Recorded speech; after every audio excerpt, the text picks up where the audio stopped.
नमस्कार दोस्तों, मैं गरिमा आपके ऑफिशियल यूट्यूब चैनल संघर्ष अध्ययन केंद्र में आप सभी दोस्तों का स्वागत करती हूँ। इतिहास में हमने पिछली जो वीडियो थी उसमें इतिहास के बारे में पढ़ा है कि इतिहास क्या है। इतिहास का शब्द, जो इतिहास शब्द है वो कहाँ से आया दोस्तों, ये बताया था कि जो इतिहास शब्द है वो कहाँ का शब्द है, ग्रीक भाषा का शब्द है। जो कहाँ से आया है, एक यूनानी लेखक जो हमारे हैं, कौन, हेरोडोटस के द्वारा दिया। हिस्टोरिया जो शब्द है वहां से, हिस्टोरिया से ही क्या बना हमारा, हिस्ट्री यानी इतिहास। हमने अपने देश के बारे में पढ़ा कि हमारे देश का जो नामकरण है अलग अलग नामों से हम जानते हैं, वो अलग अलग नाम कहाँ से आए हैं। तो जो हमने एक पढ़ा था भारतवर्ष जो नाम है दोस्तों वो कहाँ से आया था, भरत नाम के राजा हैं, उनके नाम पर हमारे देश का नाम भारतवर्ष पड़ा या भारत पड़ा। इंडिया की इन्होंने दिया था, इंडिया शब्द है वो यूनानियों के द्वारा दिया हुआ शब्द है इंडिया। और एक नदी थी हमारी प्राचीन जो नदी है सिंधु नदी, उसको उन्होंने क्या कहा था दोस्तों, इंडस। इन सब के बारे में चर्चा कर चुके थे। आगे हम देखेंगे इतिहास है, इतिहास को हम किस प्रकार जानते हैं, इतिहास को किस प्रकार हम पढ़ते हैं। देखिए दोस्तों, इतिहास जो हमारे है उसको हम साक्ष्यों द्वारा समझते हैं। जो इतिहास के साक्ष्य हैं, साक्ष्य यानी साधन, हम साधनों के द्वारा इतिहास को जानते हैं। तो इतिहास के जो साधन है वो कौन कौन से हैं, इसके बारे में हम जानते हैं, पढ़ेंगे। इतिहास के स्रोत या इनको क्या बोलते हैं, साधन। इतिहास के स्रोत, इतिहास के साधन कौन कौन से हैं जिसको हम प्राचीन काल के इतिहास को जानते हैं। संपूर्ण जो प्राचीन काल का इतिहास है, संपूर्ण जानकारी हमें कहाँ मिलती, इन्हीं स्रोतों में, इन्हीं स्रोतों के द्वारा हम वो जानकारी प्राप्त करते हैं। जो पहला स्रोत है हमारा दोस्तों वो है धार्मिक स्रोत। धार्मिक स्रोत, देखिए दोस्तों धार्मिक स्रोत क्या है, धार्मिक स्रोत में क्या आता है। धार्मिक स्रोत वह है, धार्मिक स्रोत में अलग अलग ग्रंथ आते हैं, अलग अलग भाषाओं के, अलग अलग धर्मों के अलग अलग क्या ग्रंथ आते हैं। ग्रंथों की जानकारी होती है कि कौन कौन से धर्म हैं, किस धर्म के कौन से ग्रंथ हैं, उन सभी के बारे में जानकारी हमें मिलती है। कहाँ, धार्मिक स्रोत में पढ़ते हैं। दूसरा जो अगला स्रोत है वो है हमारा ऐतिहासिक स्रोत। ऐतिहासिक स्रोत, ऐतिहासिक स्रोत क्या होते हैं। ऐतिहासिक स्रोत में दोस्तों हमारे जो प्राचीन जो लेखक हैं उनकी जो महत्वपूर्ण किताबें हैं, कथाएं हैं, उनके बारे में हम ऐतिहासिक स्रोत में पढ़ते हैं। जैसे हमारे कौटिल्य जी हैं, उनकी एक प्रसिद्ध किताब है, कौन सी, कौटिल्य की क्या है, अर्थशास्त्र। अर्थशास्त्र जो हमारी किताब है उसमें क्या क्या आते हैं, प्राचीन काल की जो सामाजिक दशा है, आर्थिक दशा है, उन सब के बारे में चर्चा करते हैं हमारे ऐतिहासिक स्रोत में। अगला जो है तीसरा वो है हमारा विदेशियों का विवरण। विदेशियों का विवरण, विदेशियों का विवरण से आशय क्या है, विदेशियों का विवरण क्या कहलाता है। देखिए दोस्तों, हमारे देश में अलग अलग देशों से यात्री आए हैं, प्राचीन काल हो, ठीक है, कोई सा भी काल हो, अलग अलग देशों से हमारे भारत में अपना राज्य स्थापित करने या अपना व्यापार शुरू करने के लिए अब हमारे भारत में अलग अलग देशों से क्या आए हैं, यात्री आए हैं। ठीक है दोस्तों, जो यात्री आए हैं हमारे देश में तो वो कुछ समय हमारे देश में बिताया है। उनमें से कुछ यात्री ऐसे हैं जो जिन्होंने हमारे देश के बारे में जाना और हमारे देश के बारे में लिखा। तो वही विवरण क्या कहलाता है दोस्तों, विदेशियों का विवरण। विदेशी यात्री जो हैं उन्होंने हमें हमारे भारत के इतिहास के बारे में क्या लिखा है वो इसकी जानकारी हमें कहाँ मिलती है? विदेशियों के विवरण में। इसको पढ़ेंगे। अगला है, चौथा है पुरातात्विक साक्ष्य। पुरातात्विक साक्ष्य क्या है दोस्तों? पुरातात्विक साक्ष्य जो प्राचीन काल में हमें हड़प्पा से मिली जो वस्तुएं हैं, जैसे मकान है, कंकाल है, औजार है, इन सभी की जानकारी हमें कहाँ मिलती है? पुरातात्विक साक्ष्य। साक्ष्य क्या होता है? प्रमाण। प्रमाण प्रमाण से ही हम अपने इतिहास को जानते हैं ना। तो ये जो 4 साधन आपको दिख रहे हैं बहुत ज्यादा इंपॉर्टेंट है। इन्हीं 4 साधनों को हम अपने संपूर्ण प्राचीन काल का इतिहास जो है उसको जानते हैं। तो सबसे पहले हम जो पढ़ेंगे वो है हमारा धार्मिक स्रोत।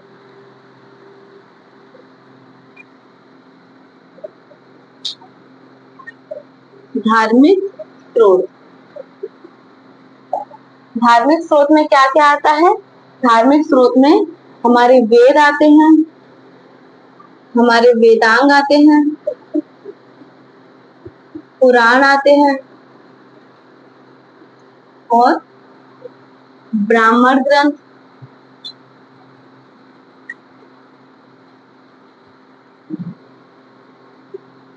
स्मृति ग्रंथ,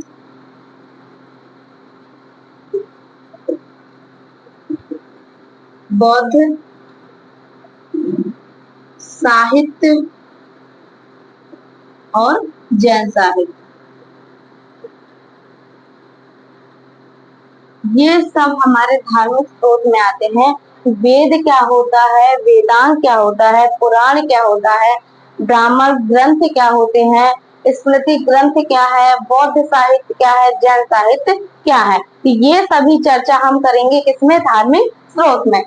धार्मिक स्रोत में सबसे पहला जो है हम पढ़ेंगे वेद। देखिए दोस्तों, थोड़ा डीपली इसलिए जा रहे हैं कि पेपर में कंपटीशन इतना ज्यादा है कि हमारे पेपर में सिर्फ बौद्ध साहित्य, जैन साहित्य ही नहीं पूछेंगे।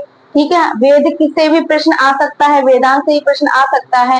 ठीक है, कंपटीशन इतना ज्यादा है कि इसलिए थोड़ा डीपली जा रहे हैं हम लोग, इसलिए डीपली पढ़ रहे हैं कि वेद वेदांत जो पुराण है इनमें से भी प्रश्न बनते हैं। इसलिए हम एक एक करके सबको जानेंगे कि वेद क्या होता है, वेदांग क्या होता है। तो पहला हम जो पढ़ेंगे वो है वेद।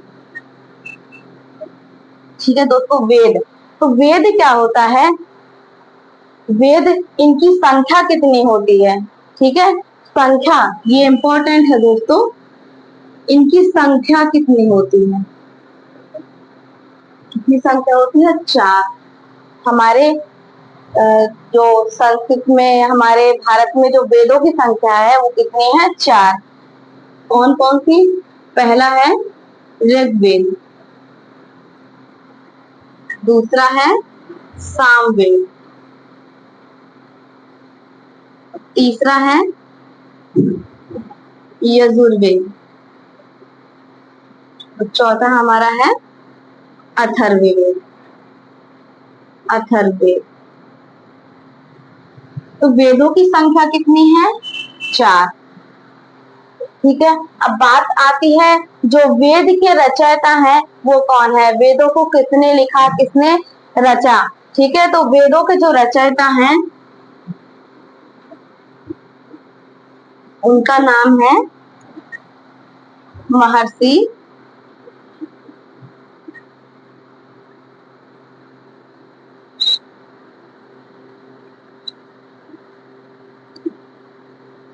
कृष्णायन वेद व्यास जी। उनका पूरा नाम है महर्षि कृष्णायन वेद व्यास जी। वेद व्यास जी वेदों के रचयिता हैं, वेदों के जनक कहे जाते हैं। इन्होंने ही वेदों की रचना की है। तो वेद जो है किस भाषा में लिखे गए हैं? तो भाषा है इसकी संस्कृत भाषा। संस्कृत भाषा। संस्कृत भाषा में रचित वेद, इसके लेखक या इसके रचयिता कौन है? हमारे वेद व्यास जी। ठीक है, तो एक प्रश्न इसमें पूछा जाता है कि जो सबसे प्राचीन हमारा वेद है वो कौन सा है? तो सबसे प्राचीन वेद जो हमारा है दोस्तों वो है ऋग्वेद। ऋग्वेद जो है हमारा सबसे प्राचीन वेद है। ठीक है, ये प्रश्न पूछा भी गया है कि ऋग्वेद जो हमारा यानी हमारा जो सबसे प्राचीन वेद है वो कौन सा है, तो ऋग्वेद। ऋग्वेद को हम पहले पढ़ेंगे, ऋग्वेद में आता क्या है। ऋग्वेद, ठीक है, पहली बात तो एक सबसे प्राचीन ग्रंथ है, सबसे प्राचीन ग्रंथ। ठीक है, दूसरा है इसमें 10 मंडल, 1028 सूक्तियां और 10,462 क्या है, ऋचाएं। इसमें 10 मंडल हैं, 1028 सूक्तियां हैं और 10,462 क्या है इसमें दोस्तों, ऋचाएं हैं। ऋग्वेद का ये क्रम है, पाठक्रम है कि इसमें मंडल पूछा जाता है कि ऋग्वेद है उसमें मंडलों की संख्या कितनी है, तो मंडलों की संख्या 10 है और सूक्तियां कितनी है, 1028 सूक्तियां हैं और ऋचाएं कितनी है दोस्तों, ऋचाएं 10,462 ऋचाएं हैं। हमारा जो गायत्री मंत्र है दोस्तों, गायत्री मंत्र, गायत्री मंत्र का वर्णन कहाँ दिया है, ऋग्वेद में ही दिया है। जो हमारा गायत्री मंत्र है उसका वर्णन भी कहाँ दिया है, ऋग्वेद में दिया है। ठीक है, ऋग्वेद में हमारे गायत्री मंत्र, देखिए दोस्तों जो हमारा गायत्री मंत्र है, गायत्री मंत्र का वर्णन हमारे किस मंडल में दिया है, यह प्रश्न पूछा जाता है। जो गायत्री मंत्र है उसका वर्णन किस मंडल में दिया है, तो हमारे तीसरा जो मंडल है, ऋग्वेद में तीसरा मंडल है, उसमें हमारे गायत्री मंत्र का वर्णन दिया है। ये किसको समर्पित है, तो हमारे जो सूर्य देव है, सूर्य देव को समर्पित, सूर्य देव को समर्पित गायत्री मंत्र किस मंडल में है, तीसरे मंडल में है। ठीक है, इसके जो रचयिता है जो हमारे ऋषि विश्वामित्र जी हैं। ठीक है दोस्तों, ये प्रश्न बनते हैं जो ऋग्वेद से हैं, वो आपको जानकारी दी है। दूसरा हम पढ़ते हैं, दूसरा हमारा है सामवेद। सामवेद, सामवेद ऐसा वेद है जिसमें पद रूप का यानी जो ऋग्वेद हमारा है उसका जो गाए जाने वाली फॉर्म जो होती है वो हमारे सामवेद में लिखी गई है। यानी ऋग्वेद का गाए जाने वाली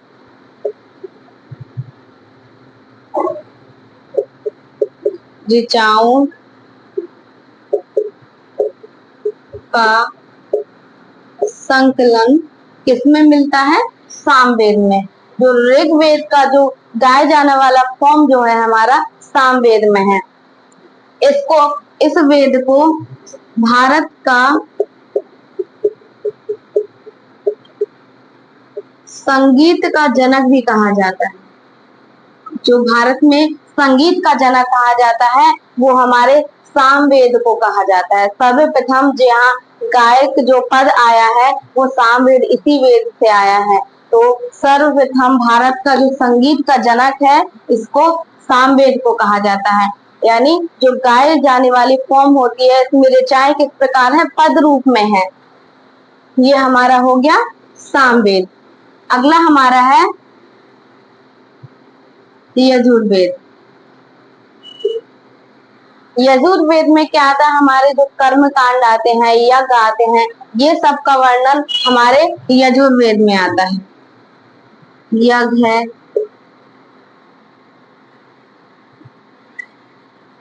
जो हमारे कर्म कांड हैं वो सब किस में आते हैं, हमारे यजुर्वेद में आते हैं। किसमें आते हैं दोस्तों? यजुर्वेद में। यज्ञ और इसके जो पाठ करता है, पाठ करता अधर्ववीर। अधर्ववीर को क्या बोलते हैं? पाठकर्ता बोलते हैं अधर्ववीर को। जो सामवेद के यजुर्वेद के पाठ करता है वो कौन है? अधर्ववीर। अगला देखते हैं अथर्ववेद। अथर्ववेद में क्या आता है दोस्तों? अथर्ववेद में रोग निवारक, तंत्र मंत्र विद्या, जादू टोना, ठीक है, क्या क्या आता है?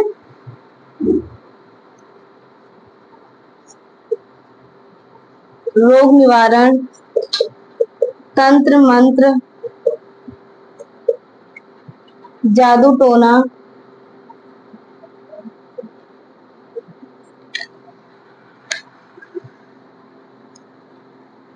मनुष्य के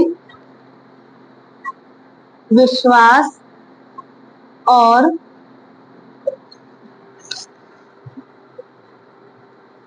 अविश्वास की जानकारी कहाँ मिलती है? कहाँ मिलती है दोस्तों? अथर्ववेद में। इसमें रोग निवारण, तंत्र मंत्र विद्या, जादू टोना, ये सब किस में आता है? विवाह है, ये सब किस में आता है? अथर्ववेद में।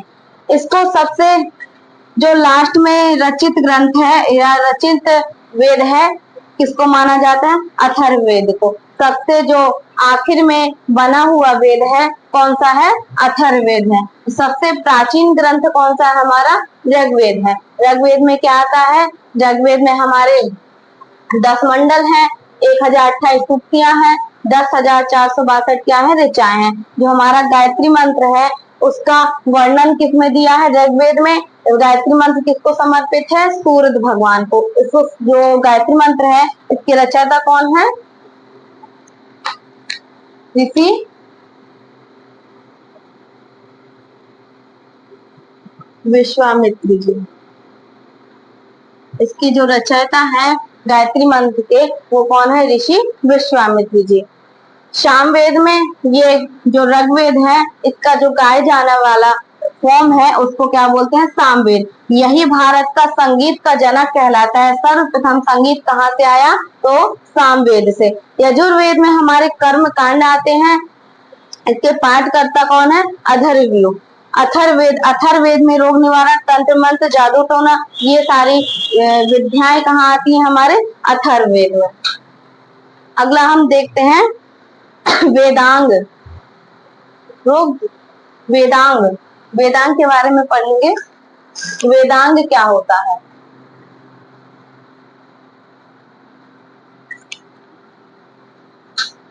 धार्मिक सोच में पढ़ेंगे वेदांग।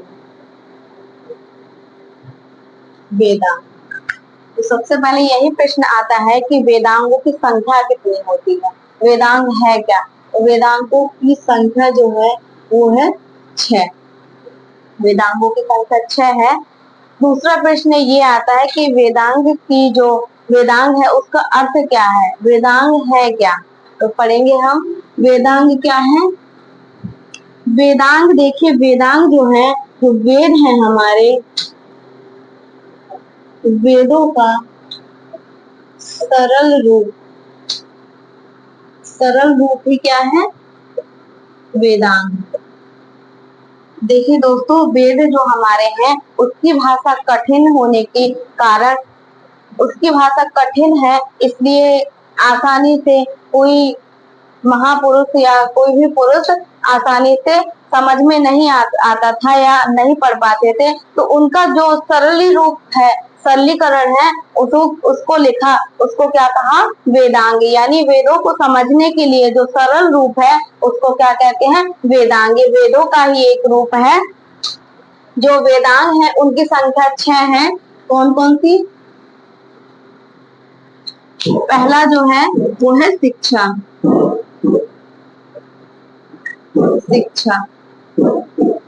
दूसरा है कल्प। तीसरा है व्याकरण। चौथा है निरुक्ति। पांचवा है छंद और छठा है हमारा ज्योतिष।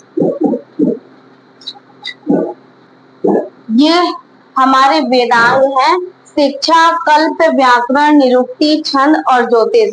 इनको अंग्रेजी में भी इसी प्रकार लिखा जाता है। शिक्षा को एजुकेशन नहीं लिखेंगे क्योंकि ये क्या है, वेदांग है। वेद है जो पुराण है, उनको इंग्लिश में भी वैसा ही लिखा जाता है। शिक्षा को शिक्षा, कल्प, व्याकरण, निरुक्ति, छंद, ज्योतिष। शिक्षा में क्या आता है, शिक्षा में जो हमारे श्लोक हैं उनका उच्चारण किस प्रकार करना चाहिए ये शिक्षा में बताते हैं। कल्प में हमारा क्या आता है, कल्प में हमारा आता है कि जो रस्में हैं, जो विवाह की रस्म हुआ करती थी वो किस प्रकार होती थी। ये समारोह समारोह भी किस में आते हैं, कल्प में आते हैं। और व्याकरण में क्या आता है दोस्तों, किसी भाषा को किस रूप में या शुद्ध रूप में किस प्रकार उसका उच्चारण करना चाहिए, किस प्रकार शुद्ध रूप में उसका लेखन करना चाहिए, ये सब किस में आता है, व्याकरण में। निरुक्ति में क्या आता है दोस्तों, शब्दों की उत्पत्ति के बारे में बताया कि शब्दों की उत्पत्ति किस प्रकार हुई है। जैसे इसमें शब्दों की उत्पत्ति में है, जैसे गंगा शब्द है, संस्कृत शब्द है, इन शब्दों की उत्पत्ति कैसे हुई है, तो ये कहाँ वर्णन है, निरुक्ति में। छंद और ज्योतिष ये हमारे क्या है, वेदांग।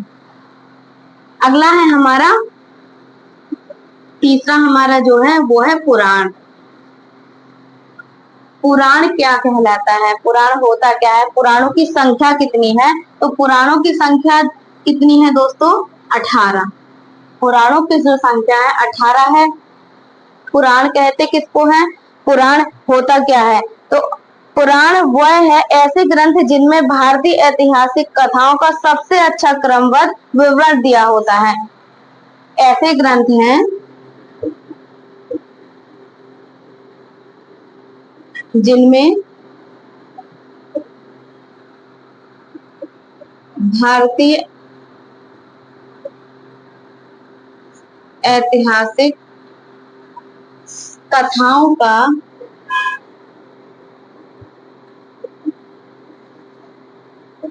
क्रमबद्ध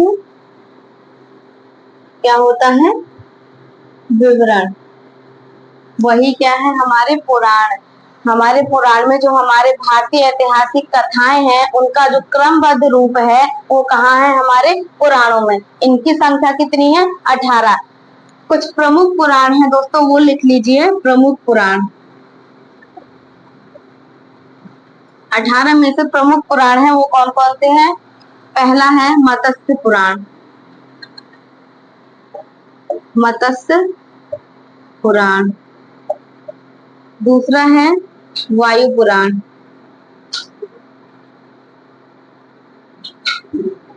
तीसरा है विष्णु पुराण,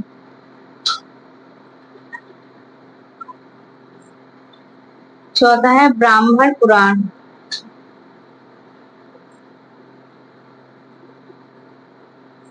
पांचवा है भागवत पुराण। ये दोस्तों प्रमुख पुराण हैं जो पेपर में अधिकतर पूछे जाते हैं। मत्स्य पुराण, वायु पुराण, विष्णु पुराण और ब्राह्मण पुराण, भागवत पुराण। भागवत पुराण किससे संबंध है, भागवत पुराण भगवान श्री कृष्ण से संबंधित है। और ब्राह्मण पुराण जो है हमारा पुरु वंश से संबंधित है। वायु पुराण गुप्त वंश से संबंधित है और विष्णु पुराण मौर्य वंश से संबंधित है। विष्णु पुराण किससे संबंधित है,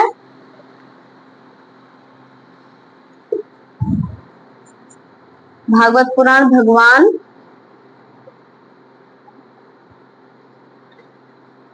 कृष्ण से संबंधित है। और ब्राह्मण पुराण, विष्णु पुराण, वायु पुराण, मत्स्य पुराण, ये सारे ही आपके बहुत इंपॉर्टेंट हैं। ये सभी को आपको देखिए, जो हमारा भागवत पुराण है भगवान कृष्ण जी से संबंधित है।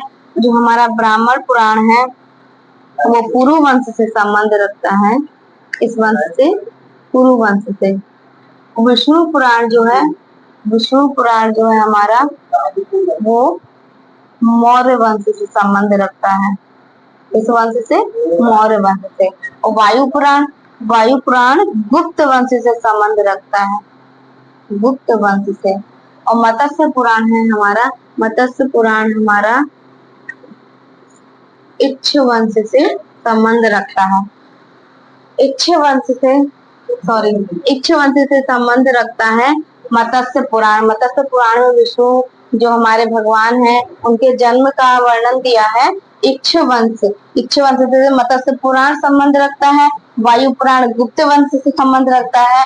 विष्णु पुराण मौर्य वंश से संबंध रखता है। ब्राह्मण पुराण कुरु वंश से संबंध रखता है। भागवत पुराण हमारे भगवान श्री कृष्ण का वर्णन करता है। तो जो ये हमारे पुराण है, पुराण में हमारे जो राजा हैं, इसमें क्या दिया है? राजाओं की वंशावली को दर्शाता है। किसको? वंशावली को दर्शाता है। हमारा जो पुराण है, हर एक पुराण किसी ना किसी राजा के वंश को या किसी ना किसी राजा की वंशावली को दर्शाता है। ये हमारे पुराण हो गए। पुराणों की संख्या 18 होती है। ठीक है दोस्तों, और जो 18 पुराणों में से जो महत्वपूर्ण प्रमुख पुराण है उनकी संख्या ये लिखी है। मत्स्य पुराण, वायु पुराण, विष्णु पुराण, ब्राह्मण पुराण और भागवत पुराण। अगला आता है हमारा ब्राह्मण पुराण। ब्राह्मण पुराण, ब्राह्मण पुराण किससे संबंध है? ब्राह्मण पुराण हमारे वेदों का ही क्या है? रूप है, या वेदों का ही भाग है हमारा ब्राह्मण पुराण। अगला आता है दोस्तों, अगला आता है बौद्ध धर्म यानी बौद्ध साहित्य। बौद्ध साहित्य, ये हम क्या पढ़ रहे हैं दोस्तों? जो हमारे इतिहास है, इतिहास के स्रोत में हम धार्मिक स्रोत पढ़ रहे हैं। धार्मिक स्रोत में हमारे जो वेद है, पुराण है, जैन धर्म है, बौद्ध धर्म, उनके बारे में हम जान रहे हैं कि जो बौद्ध धर्म है, बौद्ध धर्म जो बौद्ध साहित्य है, बौद्ध साहित्य के बारे में जानेंगे कि बौद्ध साहित्य क्या है। देखिए दोस्तों, ये एक शब्द है जातक। जातक क्या है दोस्तों? जातक कहलाता है जो भगवान बुद्ध थे ना, भगवान बुद्ध, उनके जन्म के जो पूर्व कथाएं हैं, उनके जन्म से जो पहले की कथाएं हैं, उनको क्या कहा जाता है दोस्तों? जातक। भगवान बुद्ध के जन्म के पूर्व काल की कथाएं क्या कहलाती हैं? जातक। ये प्रश्न पूछा जा सकता है कि जातक किसे कहते हैं? जो जातक शब्द है किससे संबंधित है? तो जातक शब्द बौद्ध साहित्य से संबंध है। बौद्ध साहित्य में भगवान बुद्ध के जन्म के जो पहले की कथाएं हैं या पहले की कहानी है, उन्हीं को हम क्या कहते हैं? जातक कहते हैं। आगे देखेंगे बौद्ध धर्म के जो त्रिपिटक हैं, बौद्ध धर्म के जो प्रमुख ग्रंथ हैं, उन्हें क्या क्या कहा जाता है? त्रिपिटक। त्रिपिटक जो हमारे बौद्ध साहित्य में त्रिपिटक दिए हैं, कौन कौन से? विनय पिटक, सूत्र पिटक, अभिधम्म पिटक। यानी त्रिपिटक कौन सा है? विनय पिटक, सूत्र पिटक और तीसरा है अभिधम्म पिटक। अभिधम्म पिटक ये क्या है? बौद्ध धर्म के प्रमुख ग्रंथ हैं। क्या है दोस्तों? बौद्ध धर्म के प्रमुख ग्रंथ। जो बौद्ध धर्म के प्रमुख ग्रंथ हैं, इनको क्या कहते हैं? त्रिपिटक। 3 प्रमुख ग्रंथ है, विनय पिटक, सूत्र पिटक, अभिधम्म पिटक। ये बौद्ध धर्म के प्रमुख ग्रंथ माने गए हैं। देखिए दोस्तों, जो हमारा बौद्ध धर्म है यानी बौद्ध साहित्य है, बौद्ध धर्म है, ये दो भागों में विभाजित हो गया था। इसमें दो भागों में, एक हमारा था हीनयान और दूसरा था महायान। ये आगे चर्चा करेंगे। हीनयान और महायान ये दो समुदाय में क्यों विभाजित हुआ था। ये दो समुदाय विभाजित हो गया था, हीनयान और महायान। तो हीनयान में जो एक ग्रंथ लिखा है कथावस्तु, कथावस्तु क्या है ये, प्रमुख ग्रंथ है एक, कौन सा, कथावस्तु। किस समुदाय में, हीनयान में। हीनयान जो धर्म है, बौद्ध धर्म का हीनयान जो समुदाय है, उसमें एक प्रमुख ग्रंथ है, वो है कथावस्तु। कथावस्तु उसमें क्या है, तो उसमें भगवान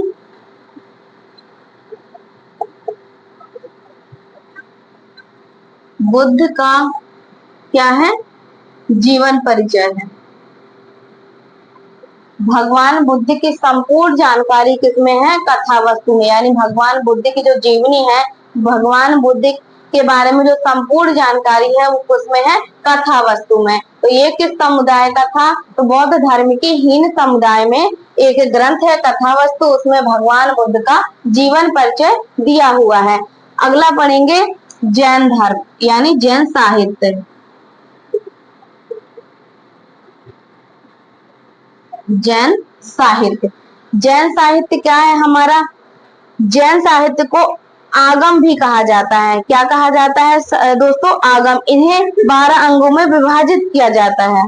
कितने अंगों में, 12। तो जैन साहित्य को,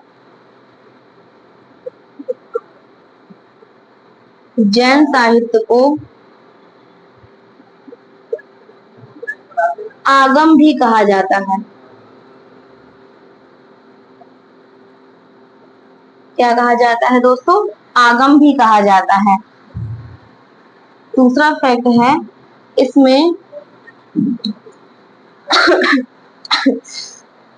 इसमें 12 अंग विभाजित होते हैं। इसमें 12 अंग विभाजित हैं। कितने अंगों में विभाजित है दोस्तों, 12 अंग में। जैन साहित्य किससे संबंध रखता है, तो हमारे भगवान,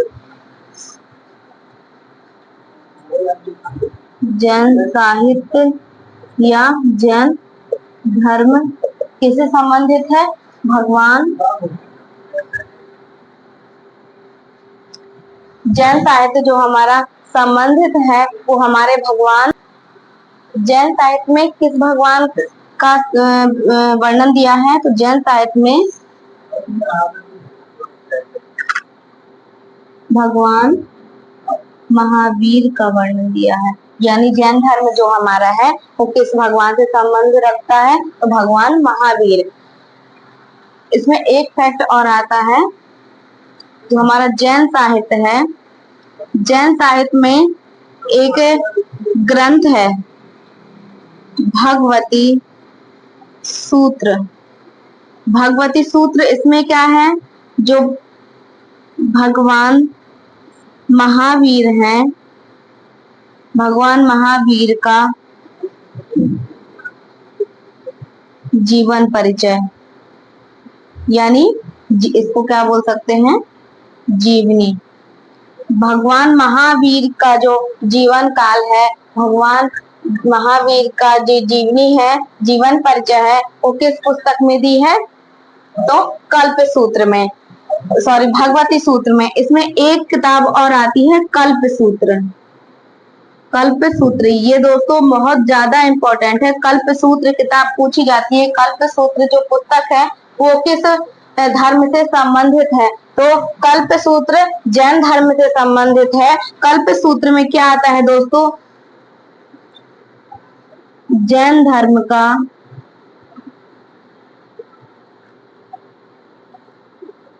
प्रारंभिक, जैन धर्म का प्रारंभिक